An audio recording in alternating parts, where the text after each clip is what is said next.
the kids orbiting in place. "He in there with squirrels and bats and shit. I saw it when I grabbed my baby. Motherfucker's crazy." After a few more pertinent questions, the officers left the woman in the street and ambled into the unremarkable square brick building, whose only ornamentation was a bouquet of blue plastic flowers stuck into the address, atop which several of the ubiquitous cicadas were mating. Back on the street, the young mother raised her voice above the noise to regale gathering neighbors with her eyebrow-raised, neck-snapping rendition of Cherie's run-in with the new neighbor. She'd gotten to the point where she'd grabbed little Cherise out of the crazy motherfucker's arms when 2 quick pops brought the group to sudden silence. Gunshots. From the second floor of the apartment building, everybody turned that way. Little Cherise, her tears dried, looked up at her stunned mother. "Mama, you tell them about the gun that man stuck up his pants." Which was about the time the crazy motherfucker started yelling about hostages. Maggie O'Brien was still securing her medic vest when she opened the door to the command trailer at the corner of Ohio and Wyoming. A normally unprepossessing 120 pounds over a 5'5" frame, Maggie looked instead like an extra from a Chuck Norris movie. Her thick umber hair was tucked up under a blue kerchief, and her rather normal figure was rigged out in blue-dyed urban camos, elbow and knee pads, jump boots, eagle pack, camelback hydration system, body armor, overloaded medic vest, and gas mask. She carried her Kevlar helmet under her arm and her gloves in her helmet. SWAT babe, as her friends had dubbed her, was on duty. The 400 block of Ohio had been evacuated of all but police equipment and personnel. 2 perimeters had been established, the interior perimeter 2 apartment houses wide, the exterior taking up the entire block. Strobes flashed, radios crackled, uniforms cluttered the street, and a smaller knot of light camouflaged men clustered near the midnight blue trailer Maggie approached, just beyond the interior perimeter.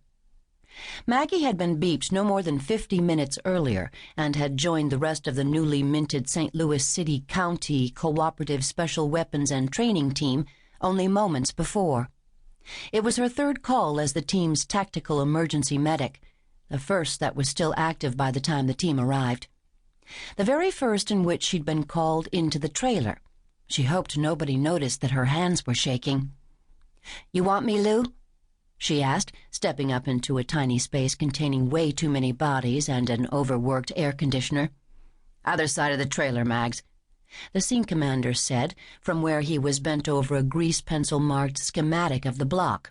"We have a medical situation inside the negotiators need you to help with." Maggie nodded and backed out. It was standard operating procedure that the command center stayed separate from the hostage negotiators. The negotiators needed to establish a positive relationship with the hostage-taker, something that could be jeopardized if that negotiator looked up to see the commander sending in the troops on a shoot-to-stop order. The way the St. Louis team had set it up, a 3rd person stationed himself with negotiators to relay news to command by headset. When a hostage situation involved a possible medical problem, the medics were trained to evaluate and assist along with the negotiators. So Maggie knocked on the back door of the divided trailer and waited for one of the extraneous personnel to decamp before climbing aboard. "We've got a medical person coming to talk to you, Bob," one of the negotiators was saying into the phone, his voice low and calm and soothing, the kind of voice you'd use with a jittery horse or a crazy person. "Yeah, sure. Sit back a second. Let me fill her in, and I'll let her talk to you." The negotiator was a middle-aged, medium-sized black guy with old, soft eyes and fidgety hands who looked oddly out of place in jump boots and high-tech gear. Surreptitiously putting the caller on hold, he turned Maggie's way. "Well, don't you look fine?" He greeted her with a smile. She grinned back. "I look like a click beetle on steroids." It wouldn't do to give her father's old partner the kiss she usually greeted him with. "Hi, Uncle John." "Tommy would be so proud." Maggie held on to her smile by force of will. She didn't need to know how proud her father would be right now.